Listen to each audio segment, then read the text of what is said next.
For number 3, I'd like to create a graph of the function 4x minus 1, g of x equals 4x minus 1, and then also identify the function value when x equals 2. To create a graph of a linear function that's given to us in slope-intercept form, the easiest way is to start by plotting the y-intercept. The y value of the y-intercept is -1, so I can plot a point on the graph at 0, -1. And then the slope here is 4, so from that starting point I can first move to the right 1 unit and then up 4 units to find another point on the line, and then we could do that again, and and so on.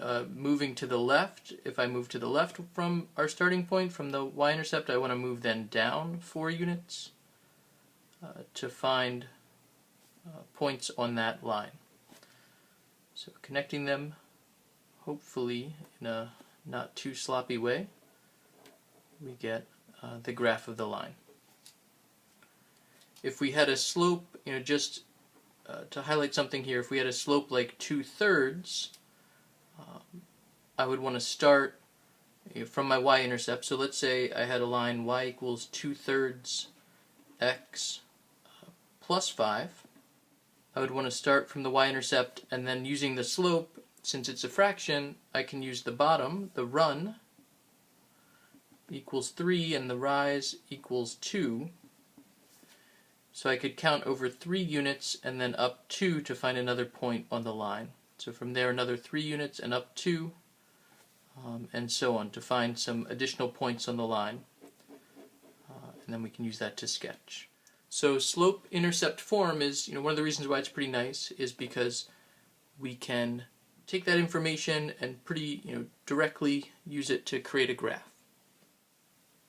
And just to reiterate, the red line here is the graph y equals 2/3 x plus 5, which is just something that I made up during the course of the video.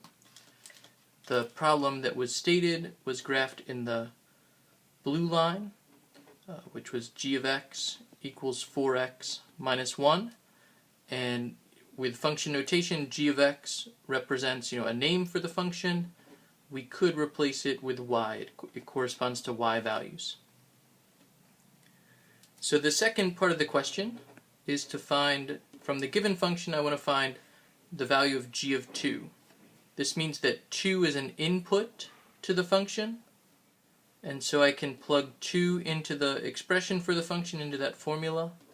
I can plug 2 in the place of x, and we can calculate the value. G of 2 corresponds to the number 7. 8 minus 1. And we can see that on the graph. The height of the graph at 2 is up here at y equals 7.